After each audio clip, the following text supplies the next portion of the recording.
নমস্কার দর্শক বন্ধুরা, আজকের এই বিশেষ ভিডিওতে আমরা জানব পাপমোচন একাদশী সম্পর্কে অত্যন্ত গুরুত্বপূর্ণ তিনটি বিষয়। কোন মন্ত্র জপ করলে সত্যিই পাপমোচন হয়, পূজার সঠিক উপকরণ কি কি, ব্রতকথা কখন এবং কিভাবে পড়তে হয়। অনেকে এই ব্রত পালন করে থাকেন, কিন্তু নিয়ম না জানার কারণে পূর্ণ ফল পান না।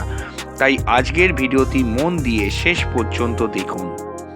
বন্ধুরা, পাপমোচন একাদশী মূলত ভগবান বিষ্ণুর ব্রত।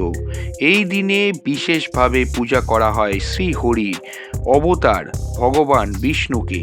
শাস্ত্রে বলা হয়েছে এই একাদশী পালন করলে অতীত জন্মের পাপ ক্ষয় হয়, মানসিক অপরাধবোধ থেকে মুক্তি পাওয়া যায়, ভুল সিদ্ধান্তের ফল কমে যায়, জীবনে নতুন পবিত্র সূচনা হয়।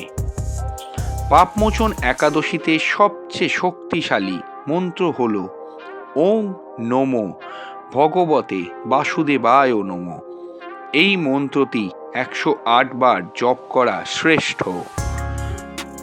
এছাড়াও বিষ্ণু গায়ত্রী মন্ত্র ওং নারায়ণায় বিদ্মহে বাসুদেবায় ধীমহি তন্ন বিষ্ণু প্রচোদয়াৎ সকাল ও সন্ধ্যায় 21 অথবা 11 বার জপ করতে পারেন। তৃতীয় হল ভক্তি ভরে হরে কৃষ্ণ কৃষ্ণ কৃষ্ণ হরে হরে, হরে রাম রাম রাম হরে হরে। বিশেষ করে যদি মানসিক কষ্ট, অপরাধবোধ বা ভুল সিদ্ধান্তের জন্য অনুশোচনা থাকে, তাহলে এই মহামন্ত্র অত্যন্ত কার্যকর ফল দেয়। পাপমোচনী একাদশীর পূজায় খুব জাঁকজমক লাগে না, আন্তরিকতা সবচেয়ে বড় বিষয়।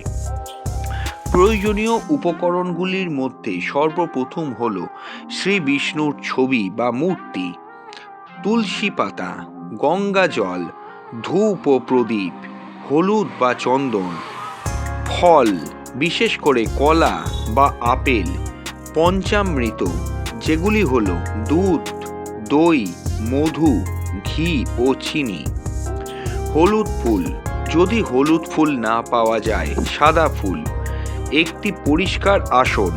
মনে রাখবেন, তুলসী ছাড়া বিষ্ণু পূজা অসম্পূর্ণ। ব্রতকথা পড়ার সঠিক সময় হল একাদশী তিথির দিন। পূজা শেষ করার পরে সকাল 9টা থেকে দুপুর 12টার মধ্যে পড়া সবচেয়ে শুভ। না পারলে সন্ধ্যাবেলায় প্রদীপ জ্বালিয়ে পড়তে পারেন।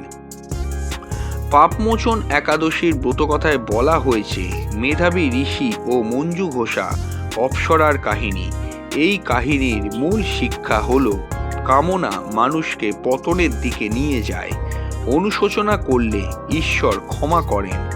একাদশীর ব্রত আত্মশুদ্ধির পথ দেখায়। ব্রতকথা না পড়লে ব্রতের আধ্যাত্মিক পূর্ণতা আসে না। উপবাসের নিয়ম অনুযায়ী নির্জলা উপবাস করা বাধ্যতামূলক নয়, ফলাহার করতে পারেন।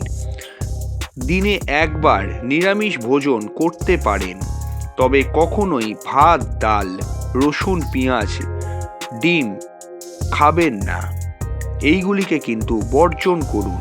যদি শরীর অসুস্থ থাকে তাহলে শুধু মানসিক উপবাস ও নাম জপ করলেও ফল পাওয়া যায়। বন্ধুরা, পাপমোচন মানে শুধু বাহ্যিক পাপ নয়, হিংসা, অহংকার, প্রতারণা, ভুল সিদ্ধান্ত, সম্পর্ক ভাঙার কষ্ট, এসব থেকেও মুক্তি দেয় এই ব্রত। এই দিনে ভগবান বিষ্ণুর কাছে আন্তরিকভাবে বলুন, হে নারায়ণ, আমি ভুল করেছি, আমাকে সঠিক পথে চালাও। বিশ্বাস করুন, ভক্তিভাবে বললে হৃদয়ের ভার লাঘব হবেই।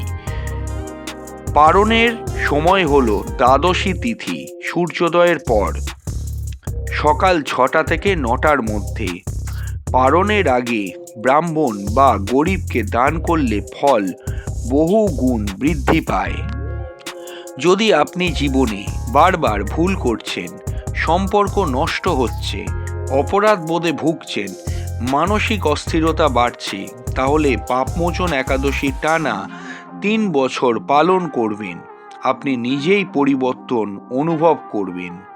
আজকের ভিডিও যদি আপনার ভালো লেগে থাকে তাহলে লাইক করবেন, কমেন্টে লিখে জানাবেন ওং নমো ভগবতে বাসুদেবায় নমঃ।